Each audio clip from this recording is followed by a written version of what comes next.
വെള്ളിയാഴ്ച ദിവസം ഇവിടെ തെരഞ്ഞെടുപ്പ് പാടില്ല എന്ന് പറഞ്ഞിരുന്നത് ആരൊക്കെയാണെന്ന് അറിയാമോ? ഏതെങ്കിലും മതസംഘടനയാണ് പറയുന്നത് എങ്കിൽ നമുക്ക് മനസ്സിലാക്കാം, കാരണം അത് അവർ ആ ഒരു കാര്യം മാത്രം നോക്കിയാൽ മതി. എന്നാൽ ഇവിടെ കേരള മുസ്ലിം ജമാഅത്ത് പറഞ്ഞു, മുസ്ലിം ലീഗ് എന്ന് പറയുന്ന പാർട്ടി പറഞ്ഞു. മുസ്ലിം ലീഗിനും MSFനും തമ്മിലുള്ള ബന്ധം എന്താണെന്ന് നമുക്കറിയാം. അന്ന് ഖാദർ കമ്മിറ്റി ഈ കാര്യത്തിനെ മുന്നോട്ട് വെച്ചിരുന്ന സമയത്ത് സമസ്ത ഉൾപ്പെടെയുള്ള ആൾക്കാർ പറഞ്ഞിരുന്നത് എന്താണെന്ന് ഓർക്കുന്നുണ്ടോ? സ്കൂളിന്റെ സമയം രാവിലെ 8 മണിയാക്കുമെന്ന് പറഞ്ഞപ്പോൾ പുതുക്കുന്ന സമയം എന്ന് പറയുന്നത് മദ്രസ പഠനത്തിനെ ബാധിക്കും എന്ന രീതിയിലത്തേക്കുള്ള ഒരു ഡിമാൻഡ് വന്നു. അപ്പൊ ഞാൻ വീണ്ടും ചോദിക്കുന്നു, വിദ്യാഭ്യാസം എന്നതിന് മതം കോംപ്രമൈസ് ചെയ്യണമെന്നാണോ, മതവിദ്യാഭ്യാസം എന്നതിന് പ്രാഥമിക വിദ്യാഭ്യാസം കോംപ്രമൈസ് ചെയ്യണം എന്നാണോ നമ്മൾ പറയുന്നത്? ഉത്തരം പറ. ഞാൻ കൂടി പങ്കെടുത്ത ഒരു ടെലിവിഷൻ ചാനൽ ചർച്ചയിൽ MSFന്റെ പ്രതിനിധിയായിട്ടുള്ള ഒരു പെൺകുട്ടി വന്നിരുന്നു. അന്നുണ്ടായിരുന്ന വിഷയം നമ്മുടെ നാട്ടിലുള്ള ഓപ്പറേഷൻ തിയേറ്ററുകളിൽ ഈ രീതിയിലുള്ള മതം നിഷ്കർഷിക്കുന്ന രീതിയിലുള്ള വസ്ത്രം അനുവദിക്കണമെന്നാണ്. അന്ന് ഞാൻ ആ കുട്ടിയെ വേൾഡ് ഹെൽത്ത് ഓർഗനൈസേഷൻ ഇത് എന്തുകൊണ്ട് ഹൈജീനിക് അല്ല എന്ന് പറഞ്ഞുകൊണ്ടുള്ള അവരുടെ ഗൈഡ് ലൈനുകൾ വായിച്ച് കേൾപ്പിച്ചതിന് ശേഷവും ആ പെൺകുട്ടിയുടെ അഭിപ്രായം മാറിയിട്ടില്ല. മൂവാറ്റുപുഴ നിർമ്മല കോളേജിൽ നിസ്കാരത്തിന് മുറി വേണമെന്ന ആവശ്യം ഉന്നയിച്ച് 2 ദിവസം മുൻപ് മണിക്കൂറുകളോളം പ്രിൻസിപ്പാളിനെ തടഞ്ഞുവെച്ച വിദ്യാർത്ഥികൾക്ക് പിന്നിൽ ആരാണ്? ഒരു മതവിഭാഗത്തിന് മാത്രമായി പ്രാർത്ഥനയ്ക്ക് സൗകര്യം ഒരുക്കുന്നതിലെ അസൗകര്യം ചൂണ്ടിക്കാട്ടി മാനേജ്മെന്റ് ആവശ്യം നിരാകരിക്കുകയും ചെയ്തു. ബഹുമാനപ്പെട്ട നിർമ്മല കോളേജിന്റെ അധികാരികൾ, അതിന്റെ മാനേജ്മെന്റുകൾ, അതിന്റെ ബർസാറച്ചൻ ഉൾപ്പെടെയുള്ള ആളുകൾ വളരെ വ്യക്തമായി കൃത്യമായി നിലപാട് പറഞ്ഞിട്ടുണ്ടല്ലോ. വളരെ വ്യക്തമായി കൃത്യമായി നിലപാട് പറഞ്ഞിട്ടുണ്ട്. എന്താണ് ക്യാമ്പസിൽ ഉണ്ടായത്? അത് അവസാനിച്ചു. അത് ഞങ്ങളുടെ വിദ്യാർത്ഥികൾക്ക് വന്ന തെറ്റാണ്. അത് ഞങ്ങൾ തിരുത്തി. അതോടുകൂടി ആ വിഷയം കഴിഞ്ഞപ്പോൾ നമ്മൾ ആ വിഷയം അവസാനിപ്പിക്കുകയല്ലേ. MSFനെ പ്രതിനിധീകരിച്ച ശ്രീ സജൽ ഇവിടെ പറഞ്ഞ 2 വാക്കുകളാണ് എനിക്ക് വളരെ കൗതുകകരമായിട്ട് തോന്നിയത്. ഒന്ന്, അദ്ദേഹം പറഞ്ഞത് ഇങ്ങനെ ഒരു ഡിമാൻഡ് അവിടെയുള്ള കുട്ടികളുടെ ഭാഗത്തു നിന്ന് ഉണ്ടാകുന്നതിന് ഒരു കാരണം ആവേശം എന്നാണ്. രണ്ടാമത്തെ കാരണം അദ്ദേഹം പക്വതയില്ലായ്മയാണ് എന്നാണ് പറഞ്ഞത്. അപ്പൊ ഈ ആവേശവും ഈ പക്വതയില്ലായ്മയും ഒക്കെ തന്നെ നമ്മൾ പറയുന്നത് കേരളത്തിലുള്ള ഒരു കോളേജിൽ പഠിക്കുന്ന കുട്ടികളെ പറ്റിയാണ്. അപ്പൊ അതൊരു ഉന്നത വിദ്യാഭ്യാസ രംഗമാണ്, അല്ലാതെ അത് പ്രാഥമിക വിദ്യാഭ്യാസ തലമല്ല. അത് കഴിഞ്ഞതിന് ശേഷം വന്നിരിക്കുന്ന കുട്ടികൾക്ക് പക്വതയില്ലായ്മയുണ്ട്, അല്ലെങ്കിൽ ആവേശത്തോടു കൂടി അവർ പെരുമാറി ചെയ്യാൻ പാടില്ലാത്ത കാര്യം അവർ ചെയ്തു. അവർ ചെയ്തിരിക്കുന്ന ഡിമാൻഡ് തെറ്റാണ് എന്ന് ശ്രീ സജലും പറയുന്നുണ്ട്. ഞാൻ പറയുന്നത്, ശ്രീ സജൽ, ഇതിന്റെ ഉത്തരവാദികൾ ആരാണ്? കുട്ടികൾ ഇങ്ങനെ ആവേശത്തോടു കൂടി അല്ലെങ്കിൽ പക്വതയില്ലാതെ പെരുമാറിയെങ്കിൽ അതിന്റെ ഉത്തരവാദിത്തം, ഇത്തരത്തിലുള്ള അസംബന്ധ നിലപാടുകൾ എടുക്കുന്നതിനുള്ള പ്രേരണ വിദ്യാർത്ഥികൾക്ക് എവിടെ നിന്നാണ് വന്നിട്ടുള്ളത് എന്ന് ആലോചിച്ച് നോക്കിക്കഴിഞ്ഞാൽ അതിൽ നമ്മുടെ നാട്ടിലുള്ള എല്ലാ വിദ്യാർത്ഥി സംഘടനകൾക്കും ഉത്തരവാദിത്തമുണ്ട്, നമ്മുടെ നാട്ടിലുള്ള മതസംഘടനകൾക്ക് ഉത്തരവാദിത്തമുണ്ട്, നമ്മുടെ നാട്ടിലുള്ള പ്രധാനപ്പെട്ട രാഷ്ട്രീയ സംഘടനകൾക്കും ശരിക്കും ഉത്തരവാദിത്തം. നമ്മുടെ സമയം തീരെ ശരിയല്ല. ഇപ്പോ ശ്രീ മഞ്ജുഷ്, താങ്കളടക്കം ഓർക്കുന്നുണ്ടാകും, ഈ കഴിഞ്ഞ ലോക്സഭാ തെരഞ്ഞെടുപ്പ് നടക്കുമ്പോൾ കേരളത്തിൽ എൻ്റെ ഓർമ്മ ശരിയാണെങ്കിൽ ഏപ്രിൽ 26 വെള്ളിയാഴ്ചയാണ് ആ ലോക്സഭാ തെരഞ്ഞെടുപ്പ് തീയതിയായിട്ട് വരുന്നത്. ആ തീയതി പ്രഖ്യാപിക്കുന്ന സമയത്ത് ഇവിടെ ഒരു വലിയ വിവാദമുണ്ടായിരുന്നു. ആ തീയതി പുനഃപരിശോധിക്കണമെന്ന ആവശ്യമുണ്ടായിരുന്നു. കാരണം ഇത് വെള്ളിയാഴ്ചയാണ്, അതുകൊണ്ട് തെരഞ്ഞെടുപ്പ് മറ്റൊരു ദിവസത്തേക്ക് മാറ്റണം എന്ന് പറഞ്ഞിരുന്നു. അപ്പോൾ അന്നേരം വെള്ളിയാഴ്ച മുസ്ലിങ്ങളായിട്ടുള്ള ആൾക്കാർക്ക് അവരുടെ നിസ്കാരത്തിന് വേണ്ടിയിട്ടുള്ള സമയം ആവശ്യമുണ്ട്. അത് സാധാരണക്കാർ വോട്ട് ചെയ്യാൻ പോകുന്ന ആൾക്കാർക്ക് മാത്രമല്ല, അതിൻ്റെ പോളിംഗ് ഓഫീസർമാരായിട്ട് നിൽക്കുന്ന ആൾക്കാർക്ക്, ഏജന്റുമാരായിട്ട് നിൽക്കുന്ന ആൾക്കാർക്കൊക്കെ തന്നെ ഇത് ആവശ്യമുണ്ട്. അതുകൊണ്ട് വെള്ളിയാഴ്ച ദിവസം ഇവിടെ തെരഞ്ഞെടുപ്പ് പാടില്ല എന്ന് പറഞ്ഞിരുന്നത് ആരൊക്കെയാണെന്ന് അറിയാമോ? ഏതെങ്കിലും മതസംഘടനയാണ് പറയുന്നത് എങ്കിൽ നമുക്ക് മനസ്സിലാക്കാം, കാരണം അത് അവർ ആ ഒരു കാര്യം മാത്രം നോക്കിയാൽ മതി. എന്നാൽ ഇവിടെ കേരള മുസ്ലിം ജമാഅത്ത് പറഞ്ഞു, മുസ്ലിം ലീഗ് എന്ന് പറയുന്ന പാർട്ടി പറഞ്ഞു. മുസ്ലിം ലീഗിനും MSFനും തമ്മിലുള്ള ബന്ധം എന്താണെന്ന് നമുക്കറിയാം. അപ്പൊ ഇതിൽ ഒരു പ്രശ്നമുണ്ട്. അതായത് നിസ്കരിക്കുക എന്ന് പറയുന്ന മതപരമായിട്ടുള്ള ഒരു ചടങ്ങ് എന്ന് പറയുന്നതിന് യാതൊരു വിധത്തിലുള്ള കോംപ്രമൈസും അവിടെ ചെയ്യാൻ പാടില്ല. അപ്പൊ അന്നൊരു പൊതു തെരഞ്ഞെടുപ്പ് നടക്കുന്നുണ്ടെങ്കിൽ ആ ദിവസം അത് മറ്റൊരു ദിവസത്തേക്കാക്കി മാറ്റണം എന്ന രീതിയിലത്തേക്കുള്ള ഒരു ഡിമാൻഡ് ഇവിടെ ഉണ്ടായിട്ടുണ്ട്. അപ്പൊ ഇത് പക്വതയുള്ള നിലപാടാണോ? അത് ആവേശത്തിന്റെ പുറത്ത് വന്ന നിലപാടാണോ? അപ്പൊ അങ്ങനെ ഒരു നിലപാട് വലിയ സംഘടനകൾക്ക്, വലിയേട്ടന്മാർക്ക് ഒക്കെ തന്നെ എടുക്കാമെങ്കിൽ കുട്ടി സംഘടനകൾക്കും കുട്ടികൾക്കും ഇതേപോലെയുള്ള നിലപാട് എടുക്കാമോ എന്നുള്ളതാണ് ശ്രീ സജലിനോടുള്ള എൻ്റെ ഒന്നാമത്തെ ചോദ്യം. നമ്മുടെ കേരളത്തിൽ ഈ സ്കൂൾ സമയം ഉൾപ്പെടെയുള്ള പല കാര്യങ്ങളും പരിഷ്കരിക്കും എന്ന രീതിയിലത്തേക്കുള്ള ഒരു നിർദ്ദേശം ഏതാനും വർഷങ്ങൾക്ക് മുൻപ് ഖാദർ കമ്മിറ്റി മുന്നോട്ട് വെച്ചിരുന്നു. അന്ന് ഖാദർ കമ്മിറ്റി ഈ കാര്യത്തിനെ മുന്നോട്ട് വെച്ചിരുന്ന സമയത്ത് സമസ്ത ഉൾപ്പെടെയുള്ള ആൾക്കാർ പറഞ്ഞിരുന്നത് എന്താണെന്ന് ഓർക്കുന്നുണ്ടോ? സ്കൂളിന്റെ സമയം രാവിലെ 8 മണിയാക്കുമെന്ന് പറഞ്ഞപ്പോൾ പുതുക്കുന്ന സമയം എന്ന് പറയുന്നത് മദ്രസ പഠനത്തിനെ ബാധിക്കും എന്ന രീതിയിലത്തേക്കുള്ള ഒരു ഡിമാൻഡ് വന്നു. അപ്പൊ ഞാൻ വീണ്ടും ചോദിക്കുന്നു, വിദ്യാഭ്യാസം എന്നതിന് മതം കോംപ്രമൈസ് ചെയ്യണമെന്നാണോ, മതവിദ്യാഭ്യാസം എന്നതിന് പ്രാഥമിക വിദ്യാഭ്യാസം കോംപ്രമൈസ് ചെയ്യണം എന്നാണോ നമ്മൾ പറയുന്നത്? അതൊന്നും എനിക്കറിയാൻ മേല. അതിന് ഒരു ബുദ്ധി വേണം, അതിവനില്ല. അടുത്തത്, വിദ്യാഭ്യാസ സ്ഥാപനങ്ങളിലെ യൂണിഫോം എന്ന് പറയുന്നത് സെക്യുലർ ആയിരിക്കണം എന്നുള്ള ഒരു വാദം. ആ വാദത്തിന് എതിരായിട്ട് ഇല്ല, മതചിഹ്നം അല്ലെങ്കിൽ മതം നിഷ്കർഷിക്കുന്ന വസ്ത്രം നമുക്കത് ഉപയോഗിക്കണം എന്നൊക്കെ പറഞ്ഞുകൊണ്ട് കർണാടകയിൽ ഹിജാബ് വിഷയം നടക്കുന്ന സമയത്ത് കേരളത്തിലും ഹിജാബ് വിഷയം നടന്നു, ഐക്യദാർഢ്യം നടന്നു. അപ്പൊ ഇസ്ലാം മതത്തിലെ ഒരു എസെൻഷ്യൽ റിലീജിയസ് പ്രാക്ടീസ് അല്ല ഹിജാബ് എന്ന് അംഗീകരിക്കപ്പെടുന്ന ഇസ്ലാം പണ്ഡിതർ തന്നെ പറഞ്ഞതിന് ശേഷവും ആ വിവാദം നമ്മുടെ നാട്ടിൽ കത്തിപ്പടർന്നു. ഒപ്പം ശ്രീ സജൽ അറിയാൻ വേണ്ടി ഞാൻ കൂടി പങ്കെടുത്ത ഒരു ടെലിവിഷൻ ചാനൽ ചർച്ചയിൽ MSFന്റെ പ്രതിനിധിയായിട്ടുള്ള ഒരു പെൺകുട്ടി വന്നിരുന്നു.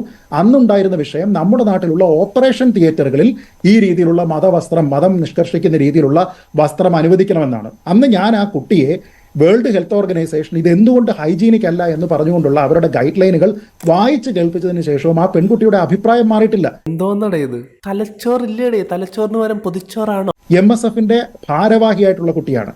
അപ്പൊ ഈ രീതിയിലത്തേക്ക് നമ്മൾ പലപ്പോഴും വിദ്യാഭ്യാസവുമായി ബന്ധപ്പെട്ട് ആരോഗ്യവുമായിട്ടൊക്കെ തന്നെ ബന്ധപ്പെട്ടുകൊണ്ട് ഈ ചേട്ടന്മാരും ചേച്ചിമാരും ചേട്ടൻ ചേച്ചി സംഘടനകളും ഇവിടെയുള്ള കുട്ടികൾക്ക് ഇതെന്തോ രീതിയിലുള്ള ഒരു പ്രത്യേക അവകാശമാണെന്നോ ഇതിനു വേണ്ടി വിദ്യാഭ്യാസവും മറ്റു കാര്യങ്ങളും കോംപ്രമൈസ് ചെയ്യേണ്ടതാണ് എന്ന രീതിയിലത്തേക്കുള്ള ഒരു ഇംപ്രഷൻ ഇവിടെ ഉണ്ടാക്കിയിട്ടുണ്ട്. ഇതിലാർക്കും പരാതിയില്ല. എന്താ ചേട്ടാ ഈ നാട്ടിൽ മാത്രം ഇങ്ങനെ പറഞ്ഞിട്ട് കാര്യമില്ലടാ. ആദ്യം തന്നെ ഞങ്ങളുടെ നിലപാട് പറഞ്ഞിട്ടുണ്ട്. ഞങ്ങൾ അവിടെ ഒരു തരത്തിലും ഒരു സമരം ചെയ്യാനോ ഇത്തരത്തിലുള്ളൊരു ആവശ്യം ഉന്നയിക്കാനോ ഞങ്ങൾ നിന്നിട്ടില്ല.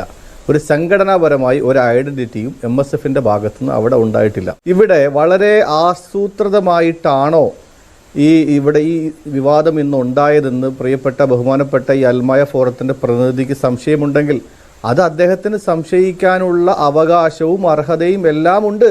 അദ്ദേഹം അത് പറഞ്ഞുകൊള്ളട്ടെ. ഞങ്ങൾ വളരെ വ്യക്തമായി നിലപാട് പറഞ്ഞിട്ടുണ്ട്. MSFന് ഇതിൽ യാതൊരു ബന്ധവുമില്ല. നിന്റെ പരിപാടി തീർത്ത് തരാണ് ഞാൻ. 2 കാര്യങ്ങൾ മാത്രം. ഒന്ന്, ശ്രീജിത്ത് പണിക്കർ പറഞ്ഞതിന് മറുപടി പറയുക. വളരെ ബുദ്ധിപൂർവ്വം ശ്രീജിത്ത് പണിക്കർ ഈ നിസ്സാരമായ ഒരു വിഷയത്തെ വിദ്യാർത്ഥികളുടെ, കുട്ടികളുടെ, നമ്മളൊക്കെ പല കാര്യങ്ങളും ചർച്ച ചെയ്യുമ്പോൾ വിദ്യാർത്ഥികളുടെ, കുട്ടികളുടെ എന്ന് പറഞ്ഞ് കണക്കാക്കേണ്ട അല്ലെങ്കിൽ ചർച്ച ചെയ്യപ്പെടേണ്ട ഒരു വിഷയത്തെ ശ്രീജിത്ത് പണിക്കർ കൊണ്ടുപോയി കേട്ടിയത് ഏത് വിഷയത്തിലേക്കാ? പൊതു തെരഞ്ഞെടുപ്പിൻ്റെ വിഷയത്തിലേക്കാണ്. ഞാൻ ചോദിക്കട്ടെ മഞ്ജുഷേ, ബഹുമാനപ്പെട്ട ഇപ്പോൾ അൽമായ ഫോറത്തിൻ്റെ പ്രതിനിധിയായിട്ടുള്ള അല്ലെങ്കിൽ സീറോ മലബാർ സഭയുടെ, ക്രൈസ്തവ സഭയുടെ ബഹുമാനപ്പെട്ട ആളുകൾ ഞായറാഴ്ചയാണ് ഈ പൊതു തെരഞ്ഞെടുപ്പ് വരുന്നതെങ്കിൽ, അതല്ലെങ്കിൽ ഹൈന്ദവ വിശ്വാസത്തിന് പ്രത്യേകമായി പരിഗണന കൊടുക്കുന്ന ഒരു ദിവസമാണ് ഈ തെരഞ്ഞെടുപ്പ് വരുന്നതെങ്കിൽ സ്വാഭാവികമായിട്ടും ആവശ്യപ്പെടുന്നതിൽ എന്താണ് തെറ്റ്? ഞങ്ങൾക്ക് അസൗകര്യമുണ്ട്, എല്ലാവരെയും ഉൾക്കൊള്ളുന്ന തരത്തിലുള്ള ഒരു ഇന്ത്യൻ ജനാധിപത്യമല്ലേ ഈ രാജ്യം. ഒന്ന് അധികാരികളോട്, സർക്കാരുകളോട്, അതല്ലെങ്കിൽ ബന്ധപ്പെട്ട അധികാരവർഗങ്ങളോട് ഇങ്ങനെ ഒരു അസൗകര്യം ഞങ്ങൾക്കുണ്ട്, അതൊന്ന് മാറ്റിവെക്കാൻ കഴിയുമോ എന്ന് പറയുന്നതിൽ എന്താ തെറ്റ്? അവിടെയൊന്നും ഒരു ഹിഡൻ അജണ്ടയുമായിട്ടല്ല ഒരു മതസംഘടനയും പ്രവർത്തിക്കുന്നത്. അങ്ങനെ ഒരു അഭിപ്രായവും ഞങ്ങൾക്കില്ല. ഈ വിഷയത്തിൽ വളരെ വ്യക്തമായി ഒരു MSFകാരൻ പോലും ഈ ആവശ്യം ഉന്നയിക്കുകയോ ഈ സമരത്തിന് മുന്നിൽ നിൽക്കുകയോ ചെയ്തിട്ടില്ല എന്ന് വളരെ ഉറപ്പിച്ച് ഞങ്ങളുടെ സംഘടനാ നിലപാട് ഞങ്ങളോട് പറയുകയാണ്. ബേബിയുടെ ചോദിച്ചില്ലേ, ഞാൻ ഉടനെ മാറ്റി കൊടുക്കാം. ഒരു പൊതു അവധി ദിവസം തെരഞ്ഞെടുപ്പ് വെക്കുന്നത് പോലെയല്ല ഒരു വെള്ളിയാഴ്ച തെരഞ്ഞെടുപ്പ് വെക്കുന്നത്. എന്ന് വെച്ചാൽ പൊതു അവധി ദിവസം എന്ന് പറയുന്നത് അവധിയാണ് ശ്രീ സജൽ. വെള്ളിയാഴ്ച എന്ന് പറയുന്നത് കേരളത്തിൽ അവധിയല്ല. താങ്കൾ എന്ത് പറഞ്ഞാലും. അപ്പൊ താങ്കൾ ഇക്വേറ്റ് ചെയ്യാനായിട്ട് എന്നോടുള്ള മറുപടി എന്ന് പറഞ്ഞുകൊണ്ട് പറഞ്ഞ കാര്യം എന്താണ്? ഒന്ന്, ഞായറാഴ്ചയുള്ള ക്രിസ്ത്യാനികളുടെ പ്രാർത്ഥന, ഞായറാഴ്ച പൊതു അവധിയാണ് സാർ. 2, ഹിന്ദുക്കളുടെ ഏതെങ്കിലും ഒരു ആഘോഷം, വരുന്ന ഏതെങ്കിലും ഒരു ദിവസം ഉണ്ടെങ്കിൽ അത് പൊതു അവധിയായിരിക്കും. ഞാൻ പറഞ്ഞത് എന്താ? പൊതു അവധി അല്ലാത്ത ദിവസം. കേരളത്തിൽ എന്താ താങ്കൾ ശ്രീ സജൽ പറഞ്ഞത്? വെള്ളിയാഴ്ചകളെല്ലാം കേരളത്തിൽ അവധിയാണെന്നാണോ? കേരളത്തിൽ വെള്ളിയാഴ്ച ഒരു മുസ്ലിമും ജോലിയില്ല എന്നാണോ പറയുന്നത്? എന്ത് അസംബന്ധമാണ് പറയുന്നത്? കേരളത്തിൽ വെള്ളിയാഴ്ച പൊതു അവധിയല്ല, കേരളത്തിലുള്ള മുസ്ലിങ്ങൾ വെള്ളിയാഴ്ച ജോലി ചെയ്യുകയും ചെയ്യുന്നുണ്ട്. അപ്പോൾ അതിന്റെ പേരിൽ കൊണ്ടുവന്നിരിക്കുന്ന ഒരു കാര്യത്തിൽ ഞാൻ പറഞ്ഞ അതേ വാദം തന്നെ എടുത്തിട്ട് തിരിച്ചിങ്ങോട്ട് പറഞ്ഞിട്ട് എന്താണ് കാര്യം? അയ്യോ, അവന് കിട്ടിയതൊന്നും പോരാ. എങ്കിൽ പിന്നെ നമുക്ക് വേറെ ദിവസം ആക്കാം, വ്യാഴാഴ്ചയാക്കാം. ശരി, എനിക്ക് പരാതിയില്ല. പക്ഷെ എന്റെ പോയിന്റ് അതായിരുന്നില്ലല്ലോ. എന്റെ പോയിന്റ് എന്ന് പറയുന്നത് പൊതു അവധി അല്ലാത്ത ഒരു ദിവസം അത് വെച്ചാൽ എന്താണ് കുഴപ്പം? തിങ്കളാഴ്ച വെച്ചാലും എനിക്കൊന്നുമില്ല, വെള്ളിയാഴ്ച വെച്ചാലും എനിക്കൊന്നുമില്ല.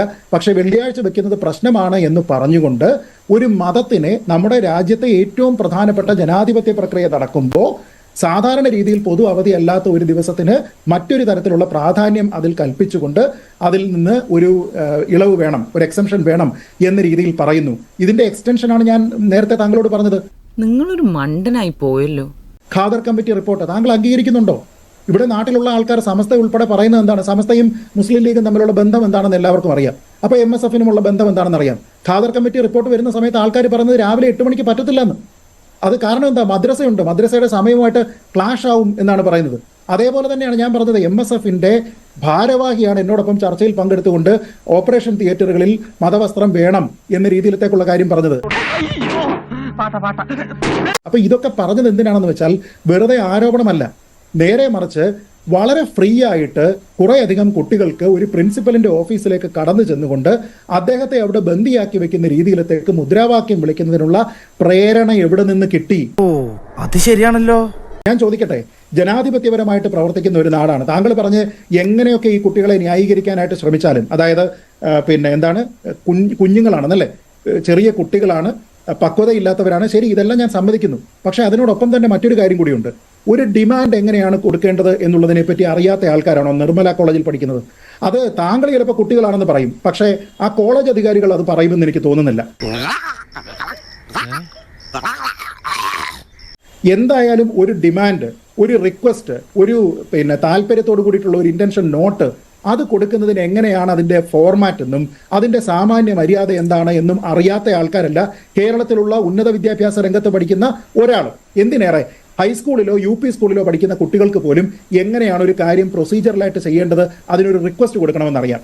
അപ്പോൾ അവിടെ ഇത്തരത്തിലുള്ള ഒരു ഡിമാൻഡ് അവിടെയുള്ള കുട്ടികൾക്കുണ്ട് എങ്കിൽ അതുമായി ബന്ധപ്പെട്ടിട്ട് ഒരു കത്ത് തയ്യാറാക്കി ആ കത്ത് അവിടെ കൊടുത്ത് ആ കത്തുമായി ബന്ധപ്പെട്ട് ചർച്ച നടത്തി എന്തെങ്കിലും രീതിയിലുള്ള പ്രശ്നം അവിടെ ഉണ്ട് എങ്കിൽ അത് പിന്നീട് ചർച്ച ചെയ്ത് പരിഹരിക്കുന്നതിന് പകരം അവിടെ പോയിട്ട് ഈ പക്വതയില്ലായ്മയുടെ പുറത്തിൽ ഈ കുട്ടികളെല്ലാവരും കൂടെ ചേർന്നതിന് ശേഷം ഒരു പ്രിൻസിപ്പലിനെ അവിടെ തടഞ്ഞു വെക്കുക എന്ന് പറയുന്നത് എന്ത് തരത്തിലുള്ള പക്വതയില്ലായ്മയെ കുറിച്ചാണ് താങ്കൾ പറയുന്നത്? ഈ എല്ലൊക്കെ കൂടി ഞാൻ എവിടെ കൊണ്ട് വെക്കും? സംഘടനയുടെ ഭാഗത്ത് നിന്ന് അവിടെ സംഘടനയുടെ മുദ്രാവാക്യങ്ങളില്ല, പക്ഷെ വിദ്യാർത്ഥി ഐക്യം എന്നുള്ള മുദ്രാവാക്യം ഉണ്ടായിരുന്നു. എനിക്ക് ചോദിക്കാനുള്ള ഒരു ചോദ്യത്തിൽ നിന്ന് ശ്രീ സജൽ ഇതുവരെയും മറുപടി പറയാതെ തെന്നിമാറി.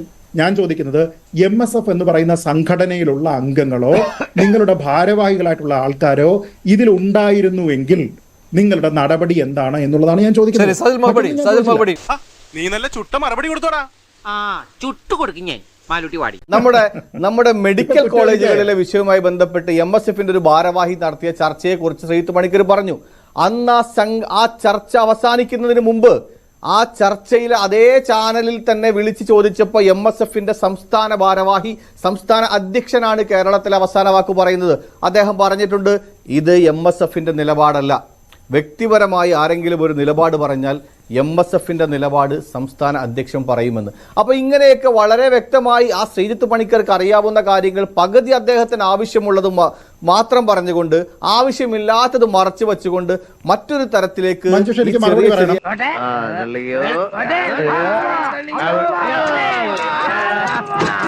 മറ്റുള്ള കുറേയധികം ആൾക്കാർ ഇവിടെ വന്ന് പ്രശ്നമുണ്ടാക്കിയതിന് ശേഷം അതെല്ലാം തന്നെ ഇത്തരത്തിലുള്ള വർഗീയ ചർച്ചയാക്കാൻ വേണ്ടിയിട്ട് ശ്രീജിത്ത് പണിക്കരെ പോലെയുള്ള ആൾക്കാർക്ക് അവസരമുണ്ടാക്കുന്നു എന്ന് പറയുന്നതിൽ കാര്യം എന്താണ്? ഞാൻ ഇവിടെ പറഞ്ഞിരിക്കുന്ന ഏതെങ്കിലും കാര്യം ഇവിടെ ഇല്ലാത്തതാണോ? ഇവിടെ പറഞ്ഞിരിക്കുന്ന കാര്യത്തിനെ താങ്കൾ വളച്ചൊടിച്ച് വ്യാഖ്യാനിക്കാനായിട്ട് ശ്രമിച്ചു. താങ്കൾ ഇപ്പൊ പറഞ്ഞിരിക്കുന്ന ആ TV ചാനൽ ചർച്ചയുടെ അവസാനം ഒരു സെക്കൻഡ്, ഈ TV ചാനൽ ചർച്ചയുടെ അവസാനം ഞാനൊന്ന് പറയുന്നത് താങ്കൾ കേൾക്കൂ. അറിയാത്ത പിള്ള ചൊറിയുമ്പോൾ അറിയും. ആ TV ചാനൽ ചർച്ചയുടെ അവസാനം MSFന്റെ സംസ്ഥാന സെക്രട്ടറിയോ പ്രസിഡന്റോ ആരോ വിളിച്ച് അവിടെ ആര് വിളിച്ചു എന്നാണ് പറഞ്ഞത്? താങ്കൾ പറഞ്ഞത് പ്രസിഡന്റ് ആണോ? അദ്ദേഹമാണ് അവസാന വാക്ക് പറയുന്നത്. അദ്ദേഹത്തിന്റെ നിലപാട് ആ ചാനലിലൂടെ അറിയിച്ചിട്ടുണ്ട് എന്ന് താങ്കൾ പറഞ്ഞു. ഞാൻ ചോദിക്കുന്നത്, ആ ചാനൽ ചർച്ചയിൽ പങ്കെടുക്കുന്ന പെൺകുട്ടി സംസ്ഥാന സെക്രട്ടറി MSF എന്ന പേരിലാണ്, എന്ന ടൈറ്റിലിനാണ് ഈ ചർച്ചയിൽ പങ്കെടുക്കുന്നത്. MSFന്റെ സംസ്ഥാന സെക്രട്ടറി. അപ്പോൾ ആ പദവി ദുരുപയോഗിച്ചുകൊണ്ടാണോ വന്നത്? അതോ ആ കുട്ടി വ്യക്തിപരമായിട്ടുള്ള അഭിപ്രായം പറയുന്നതിന് വേണ്ടി പാർട്ടിയിൽ അല്ലെങ്കിൽ ആ സംഘടനയിലുള്ള ഔദ്യോഗികമായിട്ടുള്ള സ്ഥാനത്തിനെ ദുരുപയോഗിച്ചു എന്നാണോ നിങ്ങളുടെ അഭിപ്രായം? താൻ ആരാണെന്ന് തനിക്കറിയാമേലെങ്കിൽ താൻ എന്നോട് ചോദിക്കുക താൻ ആരാണെന്ന്.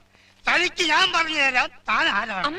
അങ്ങനെയാണ് എങ്കിൽ ഈ ടൈറ്റിലിൽ വന്നുകൊണ്ട് വ്യക്തിപരമായിട്ടുള്ള അഭിപ്രായം പറയുന്ന, സംഘടനയുടേതല്ലാത്ത മറ്റൊരു അഭിപ്രായം അവിടെ പറയുന്ന ഒരാളിനെ പറ്റി നിങ്ങൾ എന്ത് നടപടിയെടുത്തു? അത് ചോദിക്കുമ്പോൾ മറുപടി പറയണമല്ലോ. അപ്പൊ ഇത് എന്തെങ്കിലും കാര്യത്തിൽ ആരോപണം വരുന്ന സമയത്ത് ഞാൻ ഇടപെടുകയാണ്.